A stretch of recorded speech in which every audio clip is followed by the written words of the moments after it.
कि हमें भी जमीन रहे, हमें भी प्रधानमंत्री आवास मिले।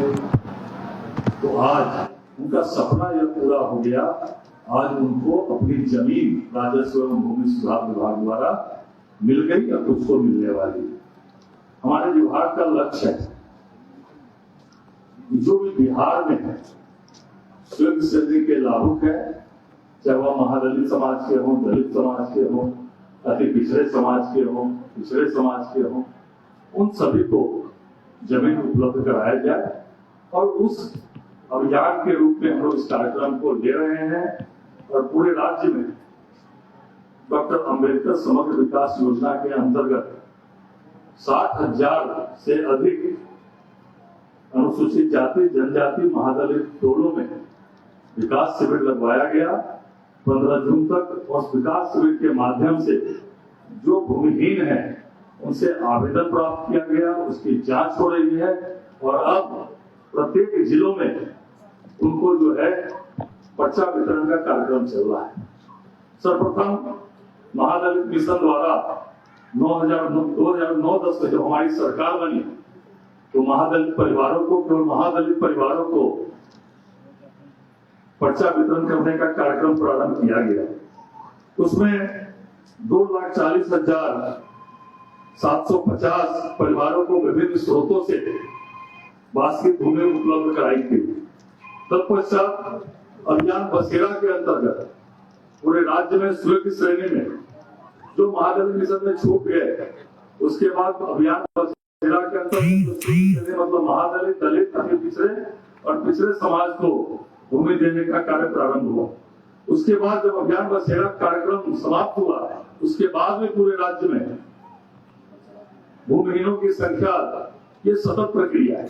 अगर आपके परिजन को दादा परदादा को मिल गई और उसके बाद अगर आप परिवार के लायक हो गए तो सरकार ने यह भी निर्णय किया कि आपके परिजन को कभी मिला होगा, आपके दादा परदादा को कभी मिला होगा, लेकिन अगर आप भी परिवार वाले हो गए तो उन सबको भी जो है जो स्वर्ग श्रेणी में है उनको भी वार्षिक पर्चा उपलब्ध कराया जाएगा। तो अभियान बसेरा 2 के अंतर्गत अभी तक 53,705 आज का छोड़कर 53,705 भूमिहीनों को पर्चा दिया गया और लगातार यह पूरे राज्य में यह अभियान के रूप में चल रहा है। हम लोगों ने निर्देश दिया है डॉक्टर अंबेडकर समग्र विकास अभियान के अंतर्गत जो सभी महादलित टोलों में जिनका भी आया है पत्र, जिनसे भी आवेदन लिया गया, अगर वो स्वीकृत श्रेणी में है और भूमिहीन है तो उन सभी को जमीन का पर्चा मिलेगा। आज मैं वो चेहरे देख रहे होंगे, आप पढ़ रहा हूं, आंखों में कितनी उनकी खुशी है, कितनी ललक है कि आज वो भी भूमिहीन से भूमि वाले बन गए। ऐसे गरीब लोगों को अधिकांश गरीब लोग ही, और यही ठीक का जीवन चीज यही देवता और भगवती के रूप में है। इनको मैं नमस्कार और प्रदान करता हूँ। एक और जो माननीय विधायक जी ने मामला उठाया कि अगर हम बास्केट पर्चा दे देते हैं और उसका अगर मोटेशन जमाबंदी कायम नहीं होती है तो ये सही बात नहीं। मैं पिछले दिनों मोतिहारी गया था, जब पर्चा वितरण कर रहा था तो एक तरफ बास्केट पर्चा था और उसके दूसरे तरफ उसका मोटेशन भी हो रखा था।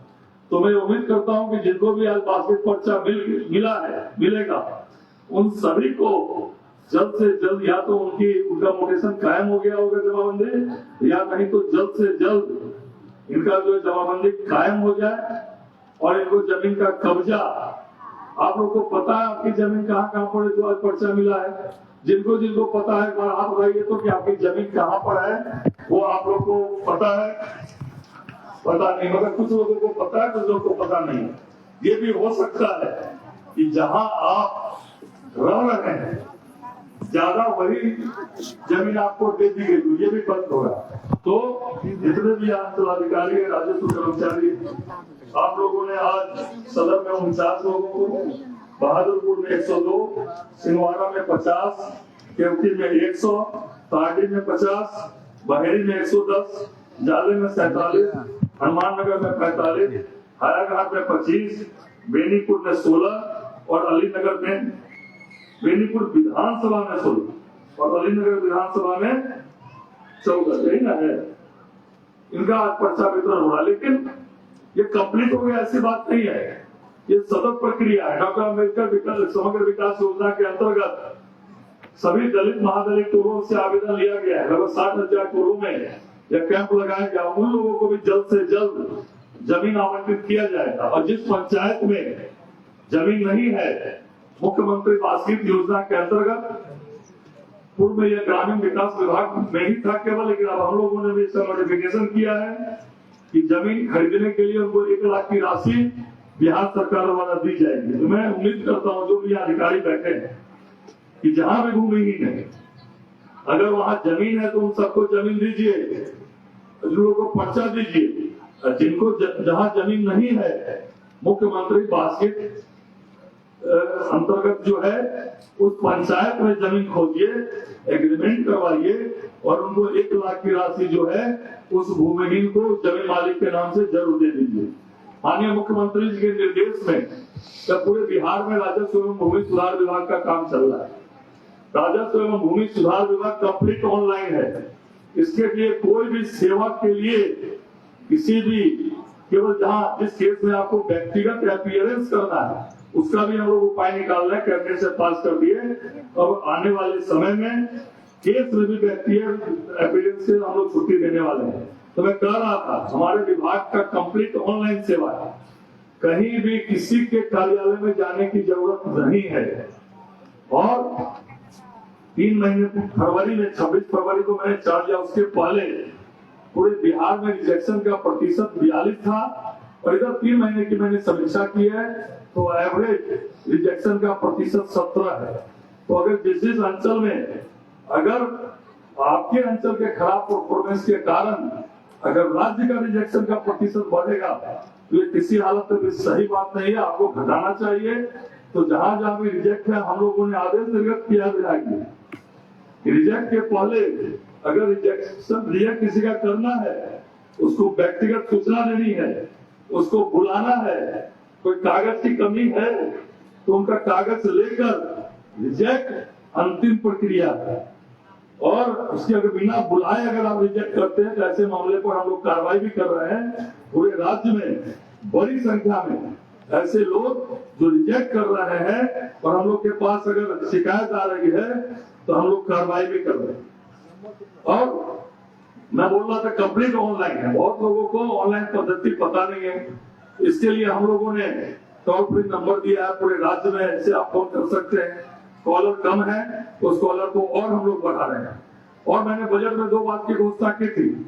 एक घोषणा की थी कि ऑनलाइन कंप्लेंट मैनेजमेंट सिस्टम प्रारंभ करेंगे, कॉल सेंटर प्रारंभ करेंगे, दोनों हम लोगों ने प्रारंभ कर दिया है।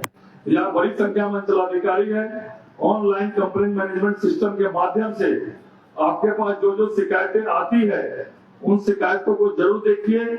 और वो कहीं से भी आम जनता भी, माननीय विधायक जी, आम जनता भी कहीं से भी हमारे पोर्टल पर जाकर उसको ऑनलाइन कंप्लेंट मैनेजमेंट सिस्टम के माध्यम से शिकायत कर सकता है। उसको उनके मोबाइल पर यूनिक आईडी मिलेगा, उस यूनिक आईडी के माध्यम से वो पता कर सकते हैं कि हमारा कंप्लेंट किस स्तर पर कहाँ लंबित है। नई चालू हुई है तो उसमें भी कुछ प्रक्रियाएं, कुछ समस्याएं हैं, उसको भी हम लोग ठीक कर रहे हैं। लगातार जहां जहां पेंडिंग है जमाबंदी के मामले, टॉप प्रायोरिटी में सरकार का जो है जमाबंदी और प्रमार्जन प्लस का मामला चल रहा है। लगातार विभाग उसको निरीक्षण कर रहा है और यहाँ जिलाधिकारी बड़ी संख्या में, मत समझिए कि आपके पास जब बैठेंगे तभी आपका निरीक्षण हो रहा है। ऑनलाइन सिस्टम के माध्यम से पट्टा में भी बैठ के सबका निरीक्षण हो रहा है। इसीलिए किसी हालत में भी मोटेशन की जमाबंदी के मामले किसी हालत में भी लंबित नहीं रहने चाहिए। बड़ी संख्या में शिकायतें आ रही है, टेम्पोररी नंबर मिल जाता है और फिर उसका एक्सेप्ट करके परमानेंट नंबर नहीं मिल रहा है। इसको भी ध्यान से देखिए और नहीं तो फिर दौड़िएगा, क्योंकि पटना में सबका एक एक चीज का मॉनिटरिंग हो रहा है। अगर कोई ऑनलाइन कर देता है तुरंत उसको टेम्पोररी नंबर से उसको परमानेंट नंबर दीजिए। और हम लोगों ने समयबद्ध तय किया है 35 दिन के अंदर उनका मोटेशन सामान्य मामलों में उनका कर दिया जाएगा। जिसमें आपत्ति है उसको 75 दिन में जो है उसको कर दिया जाएगा। और अंचलाधिकारी ने जिसको रिजेक्ट कर दिया जिस मामले को, सुनवाई करने का अधिकार उनको नहीं है। बहुत बड़ी संख्या में राज्य के अंचलाधिकारियों ने खुद रिजेक्ट किया और बाद में जाके खुद उसको जमाबंदी कायम कर दी। ऐसी बड़ी संख्या में कार्रवाई जो है हो रही है और कार्रवाई लंबित भी है। तो अपने जब हम सुनवाई कर लिए तो फिर उसको जो है दोबारा हम कैसे एक्सेप्ट कर सकते हैं? अगर लोअर कोर्ट में तो जाता है, लोअर कोर्ट में न्याय मिल गया तो फिर अपीलिएट कोर्ट तो हाईएस्ट कोर्ट में है, तो बहुत लोग कर दिए तो उसमें कार्रवाई भी हो रही है। डीसीएलआर के भी कोर्ट को हम लोग लगातार मॉनिटरिंग कर रहे हैं। 4-5 महीने से डीसीएलआर के कोर्ट में भी टेम्पोररी नंबर डाला हुआ है, परमानेंट नंबर नहीं डल रहा है, उस पर भी हम लोग देख रहे हैं।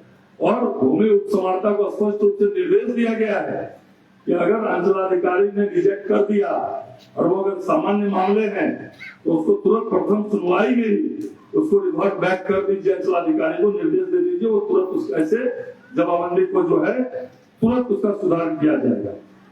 कई अधिकारी सुधारने के लिए तैयार नहीं, तो सुधारने के लिए तैयार नहीं है तो हम लोग भी संकल्पित है या तो सुधरेंगे या उन पर कार्रवाई भी हो रही है। बड़ी संख्या में मैं पिछले दिनों 3 दिन पहले ही जो शिकायतें थी उस शिकायत का के साथ हम लोगों ने निरीक्षण की, सर्वेक्षण की, तो बड़ी संख्या में कार्रवाई भी हुई है। कार्रवाई जो लंबित है उसकी भी जांच चल रही है।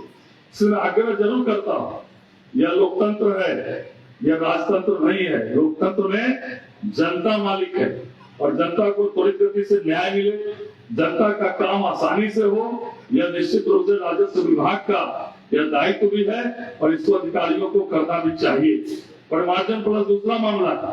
परिमार्जन प्लस में जो भी डिजिटलाइज जमाबंदी हुआ या डिजिटलाइज जमाबंदी नहीं हुआ, डिजिटलाइज जमाबंदी में जो त्रुटि है, रकबा में त्रुटि हो चाहे नंबर में त्रुटि हो, उसको आपको डिटेल बता रहा है क्योंकि आपने समस्याएं कही है, तो निश्चित रूप से आपके माध्यम से विभाग भी जो है सुधार जरूर होगा।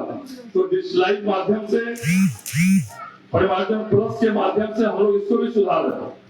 अगर डिजिटलाइज नहीं है तो परिमार्जन प्लस के माध्यम से उसका डिजिटलाइज भी करेंगे और जिनका डिजिटलाइज हो गया है उसका त्रुटि भी हम लोग सुधार कर रहे हैं। इसलिए ज्यादा वक्त नहीं लेते हुए लगातार और कार्यक्रम भी है। मैं इतना ही कहना चाहता हूँ कि जो भी बिहार के गरीब हैं, भूमिहीन हैं, राजस्व विभाग और बिहार सरकार के माननीय मुख्यमंत्री का स्पष्ट कहना है कि बिहार के संसाधन पर प्रथम अधिकार गरीबों का है और उसी को राजस्व एवं भूमि सुधार विभाग जो है माननीय मुख्यमंत्री जी को उनके लक्ष्य को पूरा करने में लगा हुआ है। और जो भी भूमिहीन है उनको जो है हम लोग जमीन दे रहे हैं स्वीकृत श्रेणी में, और उसके बाद और भी जो समस्या है उसको भी हम लोग पूरा करने का काम कर रहे हैं। आज माननीय बिहार एकमात्र ऐसा राज्य है देश में जिसके पास भी राशन कार्ड है। ग्रामीण क्षेत्र में 82% राशन कार्ड और शहरी क्षेत्र में 74% राशन कार्ड। बिहार एकमात्र राज्य है जिसके पास भी राशन कार्ड है। 5 किलो अनाज तो प्रत्येक व्यक्ति मिल ही रहा है और जिसके पास भी राशन कार्ड हो गया उनको 5 लाख तक का प्रत्येक व्यक्ति इलाज जो है गंभीर रोग का